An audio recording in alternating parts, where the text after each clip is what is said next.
Okay, sorry about this short delay.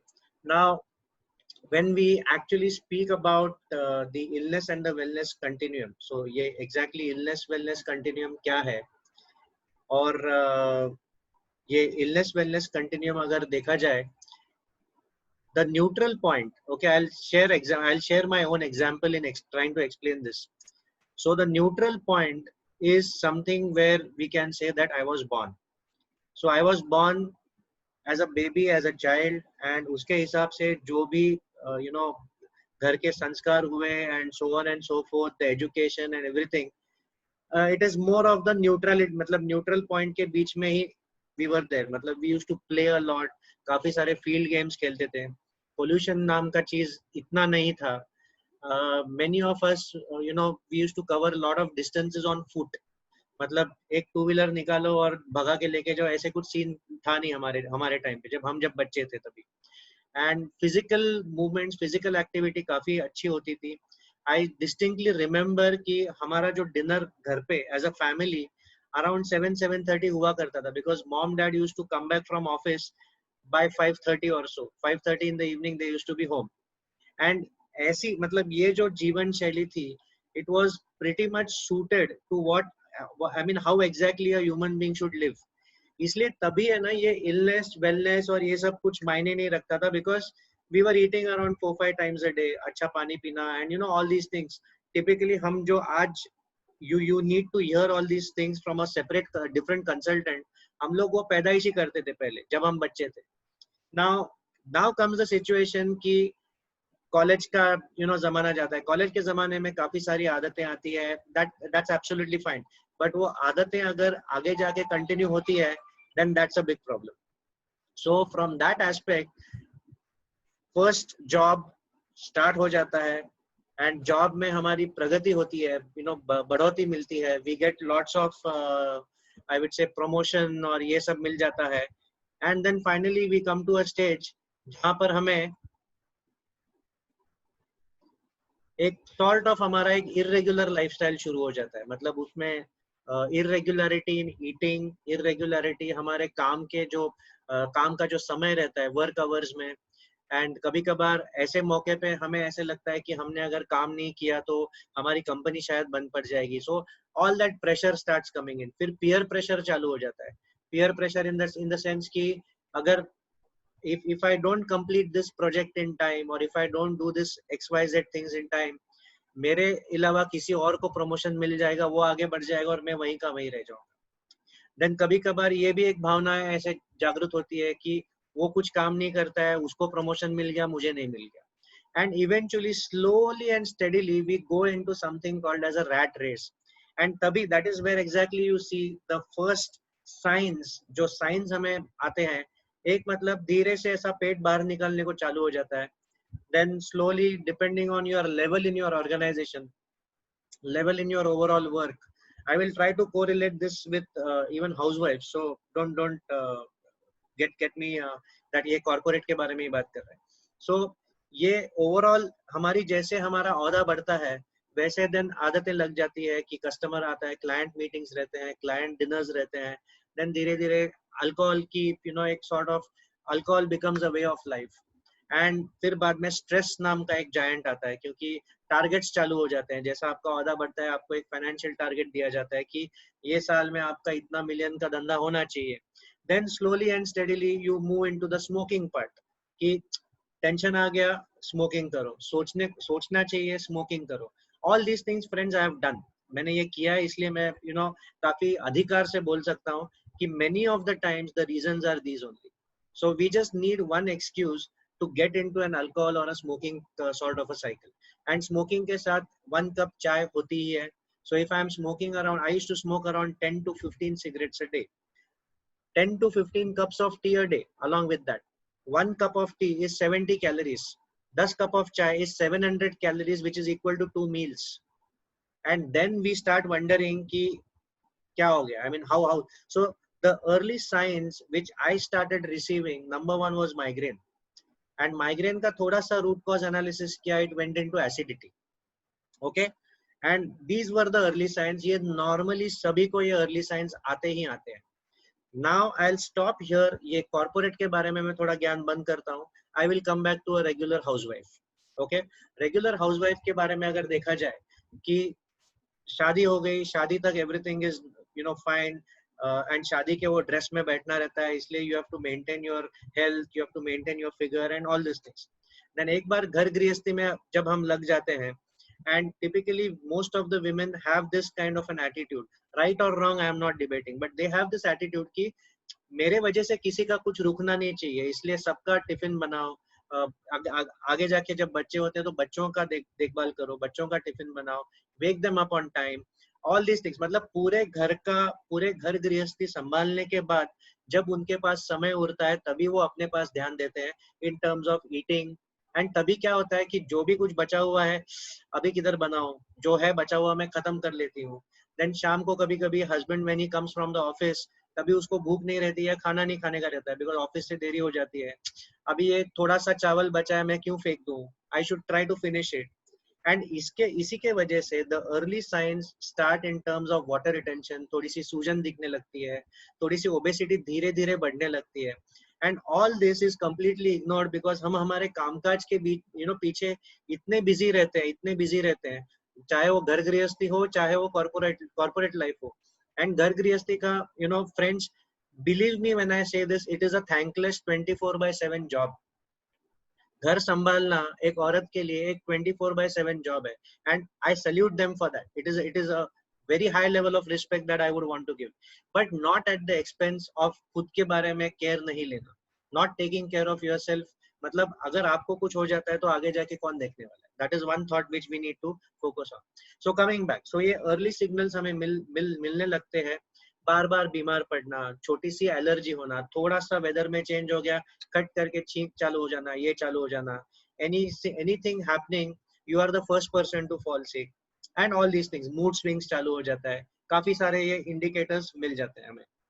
Then धीरे धीरे symptoms चालू हो जाते हैं। सिम्टम्स इन द सेंस कि one fine day, in my case one fine day it was more of, I was working on a project, वो project पूरा red में गया था, and somehow all organizations loved me because red में से बाहर निकलने के लिए मैं ही चाहिए था उन्हें, and probably they were paying me for that कि कोई भी प्रोजेक्ट रेड में जाए कि प्रसन्ना को पकड़ो उसमें डाल दो।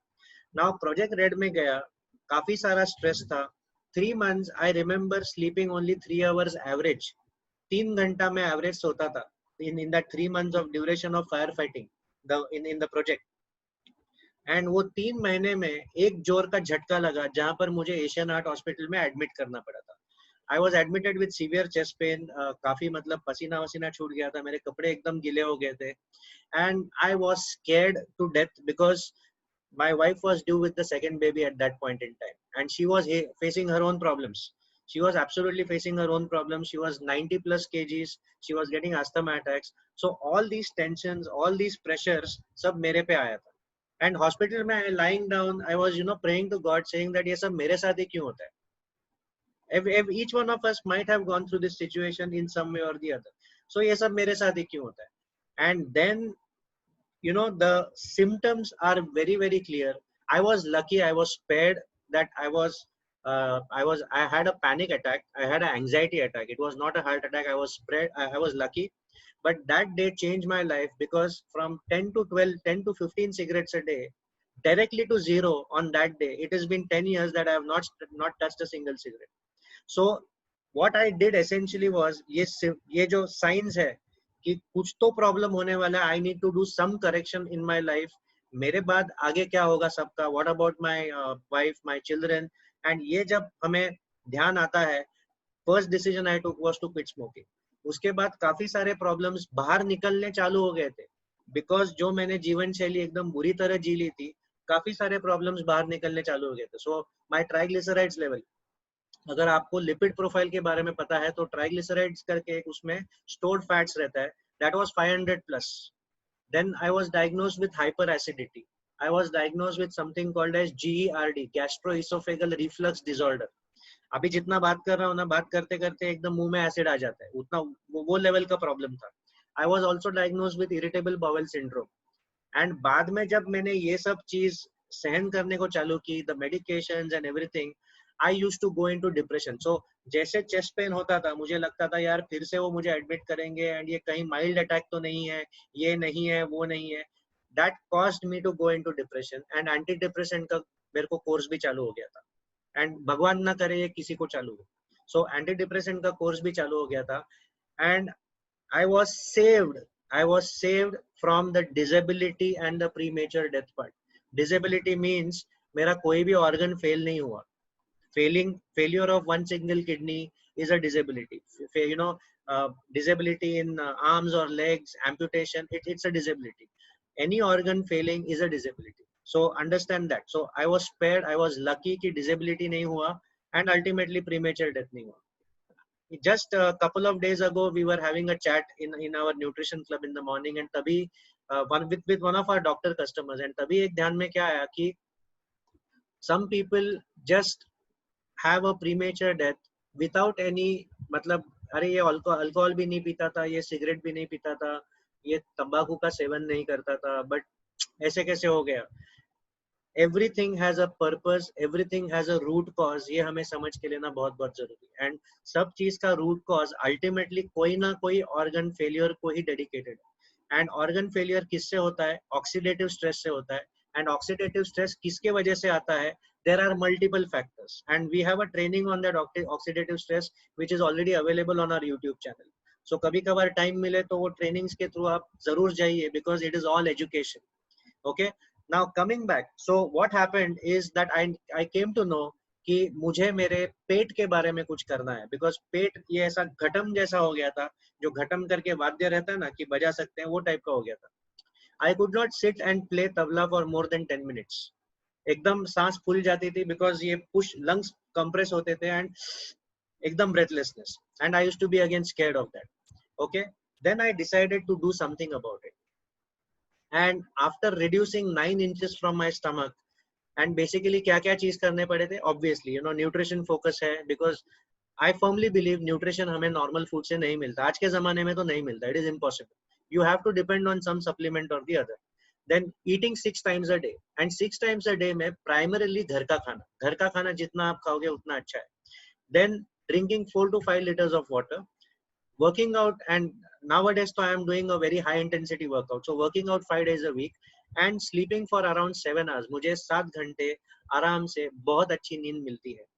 एंड ये जब चेंजेस मैंने चालू किए in trying to change what has gone wrong with me, मेरे साथ जो अच्छा नहीं हुआ, मेरे शरीर के साथ जो अच्छा नहीं हुआ, उसमें बदलाव लाने के लिए जब मेरा ये वाला जो अवतार आया, it was basically you know मैं न्यूट्रल पे आके weight loss is coming back to neutral. Weight loss is not wellness. Weight loss is coming back to neutral. And awareness जब हमें आता है, awareness is the thing which is the number one चीज है जो आपको sustainability के ओर लेके जाएगा.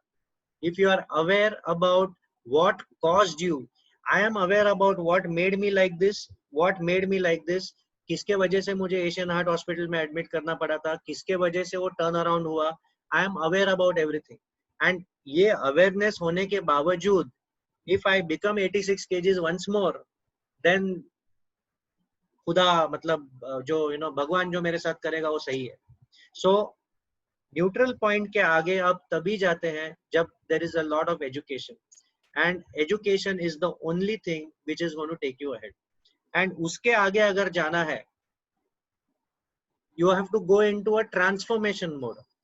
अभी मैंने जो ये मेरा फोटो डाला है, am I completely transformed? No. Do I want a 8-pack? No, absolutely no. I am trying to ensure that at the age of 70, I am able to lift a 16 kg kettlebell non-stop for 30 minutes. That is my goal. At the age of 70, I should be able to do that. At the age of 70, I should be able to do a half marathon at least once a year. मतलब that is where I am heading towards. I want to have a healthy aging, non-dependable life. मुझे किसी के ऊपर dependent रह के रहना नहीं है. I want to have the life which is designed by me. मेरे लिए design होना चाहिए वो life. And this is exactly where we are slowly moving into the wellness part. अभी अगर ये ग्राफ के हिसाब से देखा जाएगा, जो इलनेस वेलनेस कंटिन्यूम के हिसाब से अगर देखा जाएगा, अवेयरनेस तो आ चुका है, currently I am in the education phase, and I hope ये आपको समझ में आया। मेरी सिंसियर रिक्वेस्ट है, सबसे दरख्वास्त है, आप खुद को आप ये फेजेस में प्लॉट कीजिए, एंड ये प्लॉटिंग करने के बाद आपको बराबर मालूम पड़ेगा कि आप कहाँ पर हो, आपकी वस्तुस्थिति क्या है, एंड आपको आगे का गोल क्या सेट करना है। So setting a goal is not limited to doing 100 push-ups.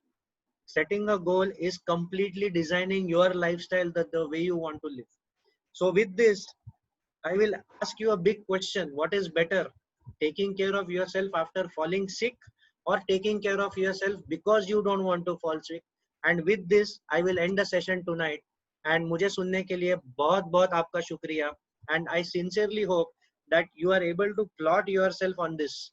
And आपको एक अंदाजा आ जाएगा कि आप कहाँ पर हो और आपको कहाँ जाना है. Good night, Shubh Ratri, and Shabba Khair. I love this thing from Amitabh Bachchan on Kaun Banega Crorepati. I hope you enjoyed the session. Thank you so much for listening to me. And we will see you on next Friday with a similar short topic, which I hope will create some sort of a positive impact on you in your life. Thank you so much once again. Bye-bye.